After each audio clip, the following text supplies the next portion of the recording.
Assalamualaikum warahmatullahi wabarakatuh.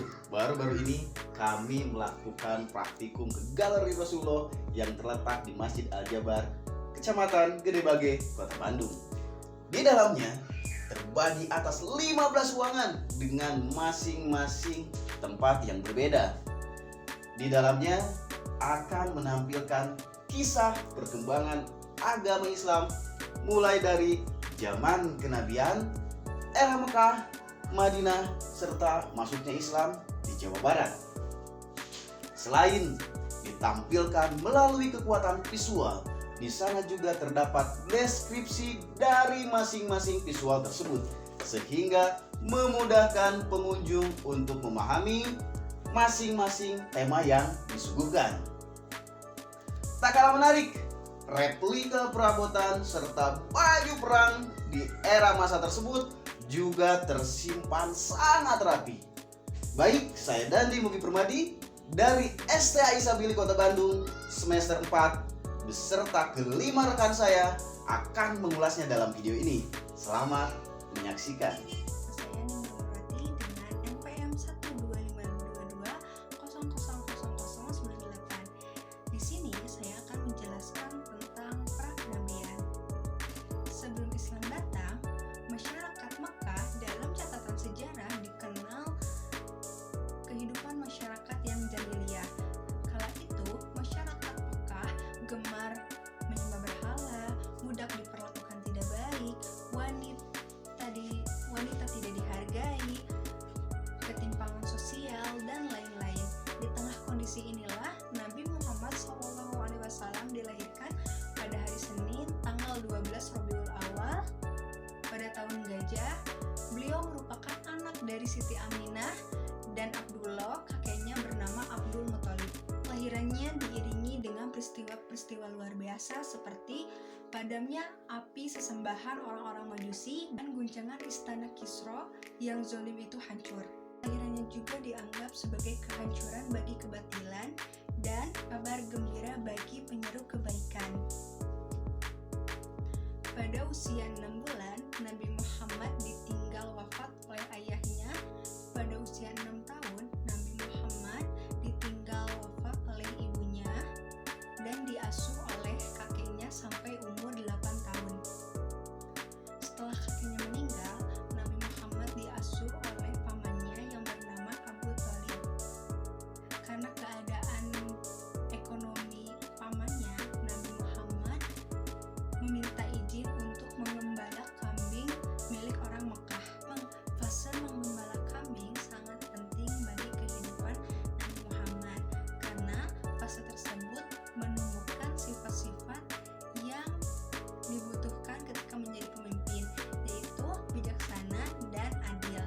Fase berdagang juga merupakan fase yang sangat penting bagi kehidupan Nabi Muhammad karena di fase ini menumbuhkan sifat-sifat kejujuran, integritas, dan kerja keras yang nantinya akan dibutuhkan dalam kepemimpinannya.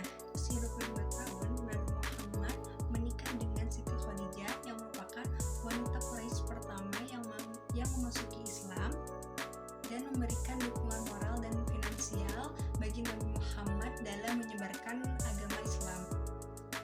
Pada usia 40 tahun, Nabi Muhammad diutus oleh Allah di Gua Hira untuk menyebarkan agama Islam dan rahmat bagi seluruh alam. Halo semuanya, perkenalkan nama saya Kristina, NPM 12522000070. Di sini saya akan menjelaskan tentang Islam pada era Mekah. Rasulullah SAW menyampaikan ajaran Islam itu melalui 3 tahapan. Yang pertama adalah tahap secara diam-diam, yang kedua secara terang-terangan, yang ketiga adalah dakwah di luar Mekah. Kita akan membahas satu persatu. Yang pertama adalah dakwah Islam pada periode diam-diam atau pada saat diam-diam ya. Nah, pada periode ini Rasulullah SAW menyampaikan ajaran Islam itu kepada keluarga atau kerabat terdekatnya terlebih dahulu. Orang pertama yang masuk ajaran agama Islam yaitu istri Rasulullah SAW, istri tercinta beliau yaitu Siti Khadijah.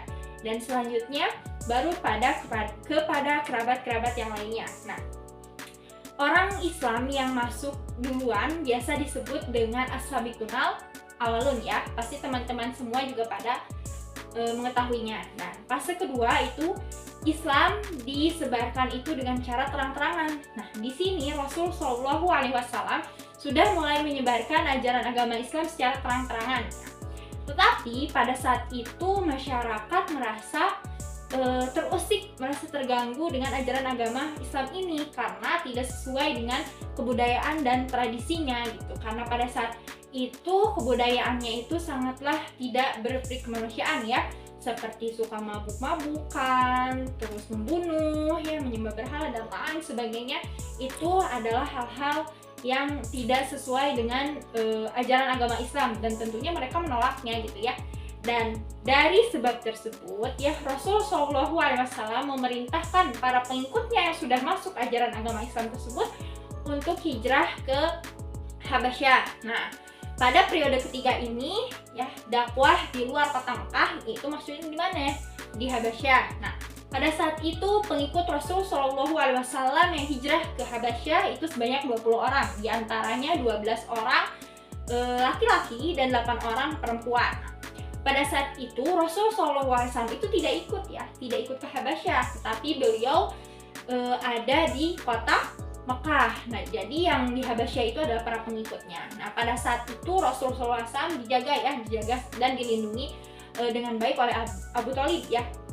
Nah, selanjutnya di Habasyah ini ya para pengikutnya mendapatkan kabarnya yang sangat menggembirakan bahwa ajaran agama Islam ini sudah diterima oleh orang-orang Quraisy dan banyak orang Quraisy itu ya, suku Quraisy itu masuk ajaran agama Islam.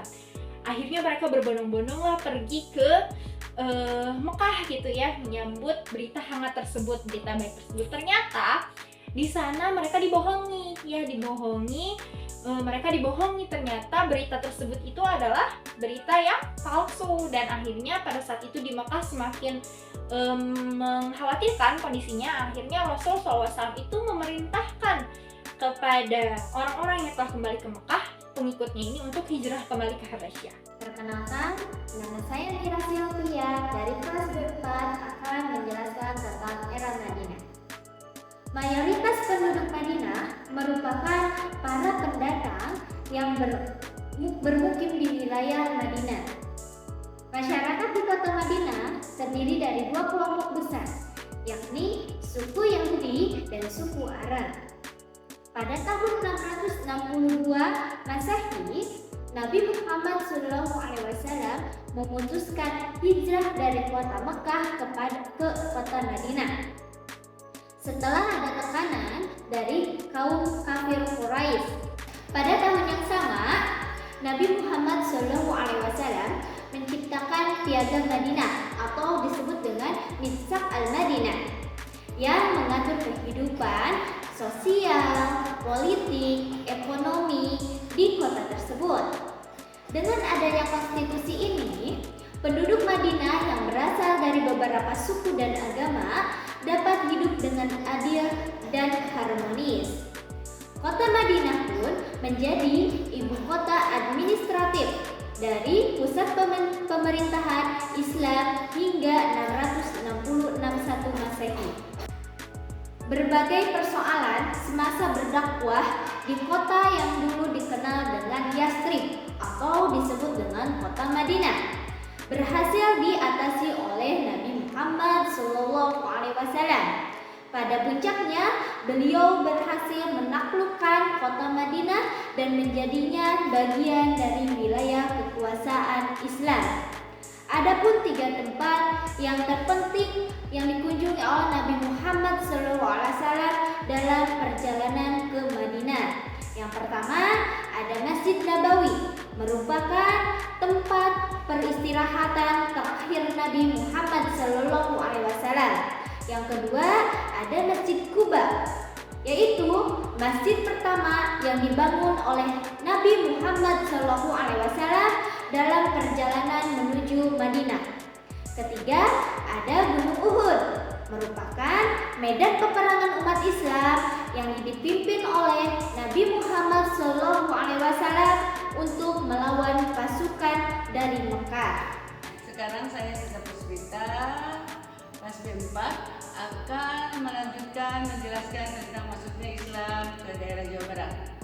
Islam menjadi sebuah kekuatan politik di wilayah Jawa Barat, yaitu terjadi pada tahun ke-14 dan 15 Masehi. Dua kerajaan utama sebagai pusat kekuasaan Islam adalah Cirebon dan Banten. Dengan tokoh utamanya yaitu Sunan Gunung Jati dan Paretehan. Sunan Gunung Jati atau kita kenal dengan Syarif Hidayatullah, beliau banyak berkontribusi dalam menyebarkan agama Islam di daerah Jawa Barat. Melalui kedua tempat dan kedua orang inilah agama Islam menyebar ke wilayah pedalaman Jawa Barat. Tokoh-tokoh pejuang Islam yang ada di Jawa Barat diantaranya itu Kiai Haji Anwar Musadat, lahir di Garut 3 April 1910.